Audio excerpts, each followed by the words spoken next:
Have you heard about the invisible warriors of Nigeria? I'm pretty sure you haven't. I'll tell you all about them in this episode of The Other Side podcast. Despite forming less than 6% of Nigeria's armed forces as of 2017, courageous women, who I call the invisible warriors, have shattered glass ceilings and overcome cultural stereotypes to become leaders in a traditionally male dominated arena, the armed forces of Nigeria. From people like Captain Josephine 𝐬𝐭𝐜𝐡, the first female commissioned officer in Nigeria in 1961, to Major General Adirunke Kale, who is a very popular one, who broke barriers as Nigeria's first female Major General in 1994, and whose legacy is celebrated even today. Their stories are woven into the very fabric of our nation's history. Today, I'm going to shine a spotlight on the trailblazing female veterans of Nigeria. Examples include people I have met, people like Rear Admiral Jamila Abubakar Sadiq Malafa, the first northern female Rear Admiral in the Nigerian Armed Forces, and Rear Admiral Itunu Hotonu, the first female Rear Admiral, not northern now, but the first female Rear Admiral in the Nigerian Navy. These women have redefined what it means to serve, and their achievements prove that excellence and leadership know no gender. Now, what contributions did they make in leadership roles, and what are the unique challenges they face as veterans? From navigating enduring cultural biases to securing proper support in post-service life, these are the issues we should consider that face many female veterans, or all female veterans, so to say, in Nigeria. Because truth be told, many Nigerians do not even know who they are. Female veterans in Nigeria navigate not only the challenges of transitioning from military service to civilian life, but also face deep-rooted cultural and societal biases that often diminish their contributions and the sacrifices they have made during their time of service.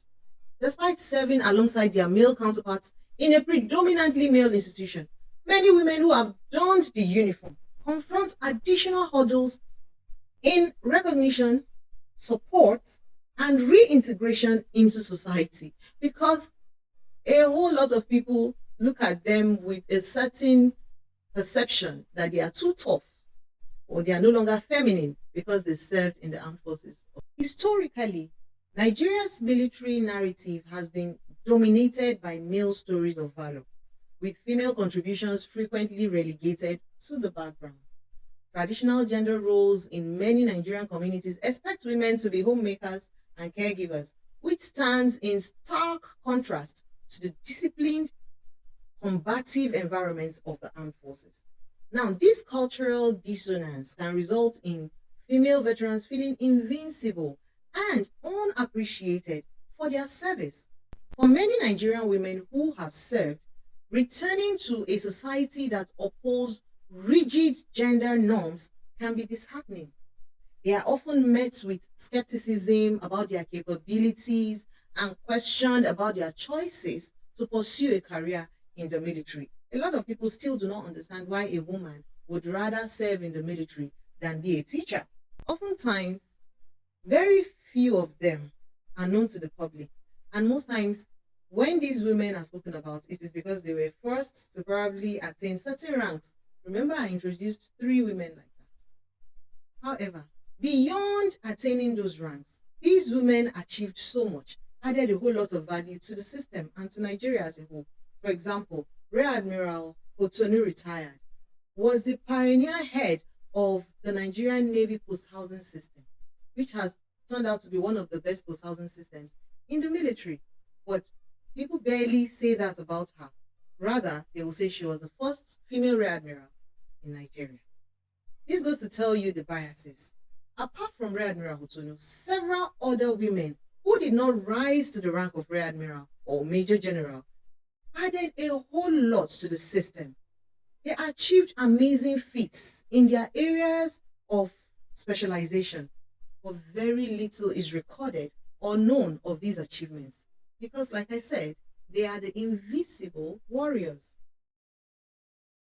Although documented cases remain scarce, partly due to underreporting, several accounts from female veterans illustrate the harsh realities they face. An example is Lieutenant Adaobi's journey. Adaobi, a composite representation drawn from various testimonies, served in the Nigerian army for over 15 years. Upon retirement, she encountered systemic delays in pension disbursement, a plight shared by many veterans, including myself. However, for Adaobi, the experience was compounded by societal disapproval. Friends and family members expressed doubts about her career choice, and she often felt that her sacrifices were largely overlooked simply because she was a woman. If she was a man, I'm sure they would have welcomed him home with pomp and pageantry, which was not the case for Adaobi. Adaobi's story echoes the experiences of many female veterans who must continually assert their identity as professional soldiers despite cultural narratives that marginalize them. Another one is Major Amina's struggle for recognition. Major Amina, another illustrative case, spent 2 decades serving in various challenging roles within the military. After retirement, she faced the dual challenge of financial insecurity due to delayed benefits and social ostracism. She was practically ostracized. Community members, still steeped in traditional beliefs about gender roles, often dismissed her military service as an anomaly. The lack of recognition has not only impacted her financial stability, but also her sense of self-worth. She grapples with the feeling that her years of service were undervalued because of her gender. And I must tell you, I feel this way sometimes too. These composite narratives I just gave you, drawn from anecdotal evidences and veteran protest accounts, reveal a pattern of systemic oversight and cultural bias that forces many female veterans to fight for both their financial rights and their dignity. Now, what is the way forward? There needs to be policy reforms and recognition. Government and military institutions need to formally acknowledge the contributions of female veterans. Celebrate them the way you would celebrate male veterans. Media and public discourse can help shift these cultural perceptions, highlighting their stories, their challenges, and triumphs. This encourages society to recognize that courage and sacrifice are not confined by gender. I was delighted when in January, Plus TV invited me to a breakfast show that had to do with the veterans in Nigeria.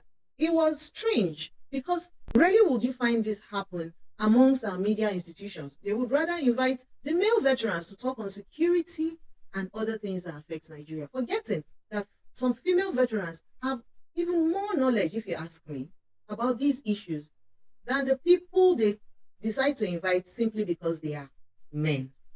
Also, support networks and advocacy groups can establish robust support networks, including veterans associations that specifically address the needs of female veterans. This will provide a safe space for female veterans to share their personal experiences, seek counsel, and collectively advocate for their rights without having to pander to the whims and caprices of their male counterparts. And I also suggest there be educational initiatives, programs aimed at educating communities about the role of women in the military and the challenges they face can gradually erode the deeply entrenched stereotypes that hinder their full acceptance into society. This could be done in conjunction with government agencies and traditional organizations or traditional systems. What have I been saying? The cultural and societal biases faced by female veterans in Nigeria underscore a broader challenge of gender inequality that persists among those who have served their nation with honor. Their stories, whether told through individual testimonies or collective protest accounts, highlight the urgent need for systemic reforms that ensure equal recognition and support for all veterans, be it male or female.